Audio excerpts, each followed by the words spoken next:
Денес зборуваме за сиромаштија. Сметам дека сиромаштијата не е само едно да немаш ударче. Значи, полошо е.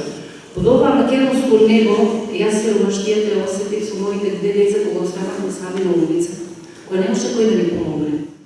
Вака е започна својата животна приказна Дивна Стојанова, самохрана мајка и жртва на семено насилство. Таа и до ден денес се бори да обезбеди парче леб за двете малолетни деца. Доби пакет со прехранбени производи од Организацијата на жени во Струмица преку Банката за храна на Македонија, по повод Светскиот ден на гладта. Дивна не беше единствената.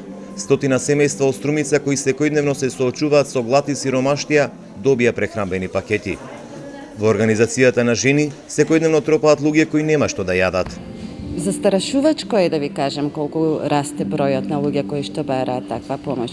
Ако до пред 5-7 години неделно доаѓале 1 до 2 наши сограѓани, сега секојдневно доаѓаат граѓани да бараат помош. Значи, страшна е бројката на луѓето кои што немаат парче леб за да го поминат денешниот ден. Статистиката во земјава укажува дека половина милион граѓани живеат под прагот на екзистенција со 90 денари дневно. Од нив дури 180.000 граѓани преживуваат со 40 денари на ден. Од Банката за храна на Македонија смета дека земјава треба да донесе закон за нефрлање на храната. Со носи ваков закон за нефрлање храна, ако кажуваме дека над 10.000 тони храна се фрла секоја година на ѓубриштата, депониите низ Македонија, тоа значи дека 21 до 25.000 луѓе со фрлената храна ќе може да имаат барем еден достоен оброк дневно во 365 дена во година.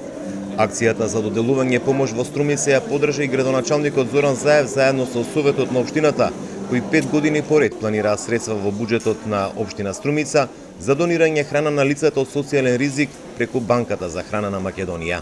Со право се чувствуваме корисно, бидејќи из нашата заедничка банка за храна, овде во нашата Струмица, до денес солидарно се поделени околу 20 тони храна. Ова бројка е голема и наистина изразувам благодарност до сите што се вклучени во овој хуман проект, кој што не е важен сам по себе од едини храни. Важен е заради тоа што испраќа сериозни пораки на охрабрување на ова наше општество и до сите чинители, пред се политичари во Македонија. Статистиката во земјава укажува дека половина милион граѓани живеат под прагот на екзистенција со 90 денари на ден.